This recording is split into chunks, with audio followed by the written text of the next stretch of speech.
Good morning বন্ধুরা, আপনারা সকলে কেমন আছেন? আশা করছি সকলেই খুব খুব খুব ভালো আছেন। এখন বাজে সকাল ৬টা।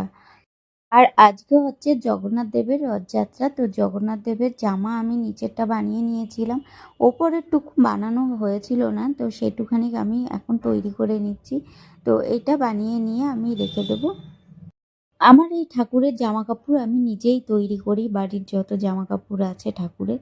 তো আমার বানাতে ভালো লাগে। এমন আমি অন্য কিছু বানাই না, শুধু ঠাকুরের জামাকাপড়ই বানাই। নিজের ঘরে টুকিটাকি যেই কাজগুলো হয় ওইগুলো নিয়ে করে নিই। তো এটা করে দেখুন আমি বানিয়ে নিয়েছি। আর বানিয়ে এখানে আমি স্নান করে জামাকাপড় পাল্টে চলে আসছি, ফুল মিষ্টি নিয়ে একবারে। তো এখানে আসার পরে এখন আমি ফ্রিজটা খুলে দেখবো যে ফ্রিজের ভিতরে কি কি ফল আছে। সেই ফল দিয়েই আজকে পুজো দেবো। তো অনেকে তো অনেক কিছুই দেয়, আমি ফল দিয়েই বেশিরভাগ পুজো করি। তো এখানে ফল বের করে নিচ্ছে। আর পঞ্চমিষ্টিটা আমার আগের দিন কিনে রাখছিল, তো ওইটা নিয়ে নিয়েছি। কলা নিয়ে নিলাম, সব ফল আমি একটু একটু বের করে নিচ্ছি। বের করে নিয়ে এগুলো ধুয়ে পরিষ্কার করে নেব। পরিষ্কার করে নিয়ে আমি ঠাকুরকে দেবো। প্রত্যেক দিনই কিন্তু আমার এইভাবে রুটিনটা থাকে, পুজোর রুটিন। কিন্তু আমি দেখাই না। আর আমার এই বড় ভিডিও বানাতেও ভালো লাগে না, আমার এই শর্টটা বানাতেই খুব ভালো লাগে। তার জন্য আমি ছোট ছোট ছোট ছোট করে শর্টগুলো বানিয়ে নিই। তো শর্টগুলো আপনাদের দেখতে কেমন লাগে বা কেমন হয় সেটা অবশ্যই আপনারা কমেন্ট করে জানাবেন।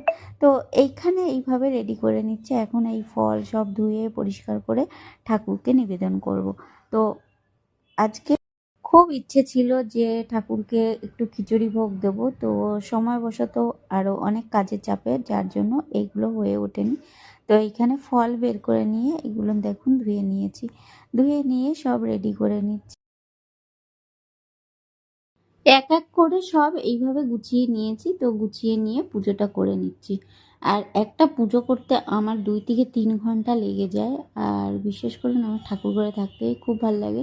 ঠাকুর ঘর আর রান্না হচ্ছে খুব প্রিয় জায়গা আমার। যখন মন ভালো লাগে না, আমি এই দুটো কাজ করলে আমি শান্তি পাই।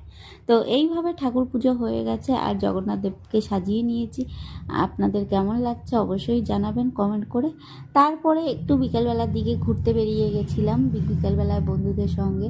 আর আমাদের পাড়ায় বাড়ির কাছেই হয় রথযাত্রা, এত ভিড় হয় আর এত লোকজন হয়, বেশিক্ষণ গিয়ে থাকা যায় না। তো ওইখানে গিয়ে একটু সময় থেকে একটু পাঁপড় একটু খাবার খেয়ে তারপরে আবার রিটার্ন বাড়ি চলে আসছিলাম। তো এইখানে আমার পুজোর সব গুছিয়ে নিয়ে ঠাকুরকে পুজো দিয়ে দিয়েছি। পুজো দিয়ে আলাদা করে জগন্নাথ দেবকে আজকে পুজো করেছি। তো এইভাবে আমি পুজো করে নিয়েছি। সকালবেলায় সকাল সকাল আমার পুজো হয়ে যায়।